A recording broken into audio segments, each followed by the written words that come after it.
119 சங்கீதம் 2வது வசனம்.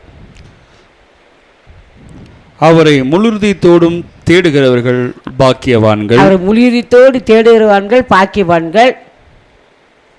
கர்த்தர் முழுதத்தோடு தேடுறவங்க எப்படிப்பட்டவங்க? பாக்கியவான்கள். என்ன முழுதத்தோடு? எப்படி? கர்த்தர் நான் பார்க்கணும், கர்த்தர் குரலை கேட்கணும், கர்த்தர் சத்தத்தை கேட்கணும். நான் இன்றைக்கி ப்ரேயருக்கு வந்திருக்கிறேன். நான் வெறுமை போகிறதுக்கு வரல.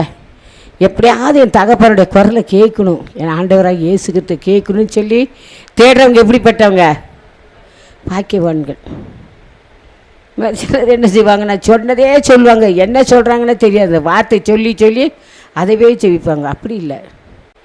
நம்ம எப்படியாவது தேவனை பார்க்கணும், ஆண்டவர் பார்க்கணும்னு நினைக்கும் போது நம்ம என்ன செவிக்கணும், எப்படி செவிக்கணும் எல்லாமே கர்த்தர் நமக்கு சொல்லி தருவார். அல்லேலூயா. தம்முடைய சீசல் கர்த்தர் செவிக்கு சொல்லி கொடுத்தாரு. அவங்க சொல்லி தருவாரா? சொல்ல தர மாட்டாரா?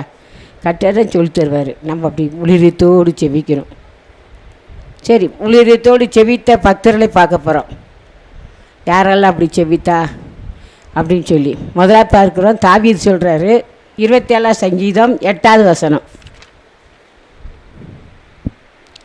என் முகத்தை தேடுங்கள் என்று சொன்னீரே, என் முகத்தை தேடுங்கள் என்று சொன்னீரே, உம்முடைய முகத்தையே தேடுவேன் கர்த்தாவே, உம்முடைய முகத்தையே தேடுவேன் கர்த்தாவே என்று என் இருதயம் உம்மிடத்தில் சொல்லிற்று. என்று என் இருதயம் இடத்துல சொல்லிட்டு.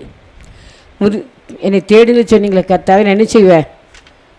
உளிதத்தோடு கர்த்தரை தேடுவேன்னு சொல்லி அவன் யார் சொல்லி? தாவீதுடைய இருதயம் சொல்லிடுச்சான். நம்ம இருதயம் என்ன சொல்லுது? நம்ம இருதயம் எங்கே யோசிச்சுட்டு உட்காந்துருக்கோம்? எப்படி இருக்கிறோம்? யோசித்து பாருங்கள். முழுதத்தோடு தேடுங்க கர்த்தர் சொல்லியிருக்கிறாரு. நாம் முழுதத்தோடு தேட வேண்டும். ஒரே ஒரு வாழ்க்கை.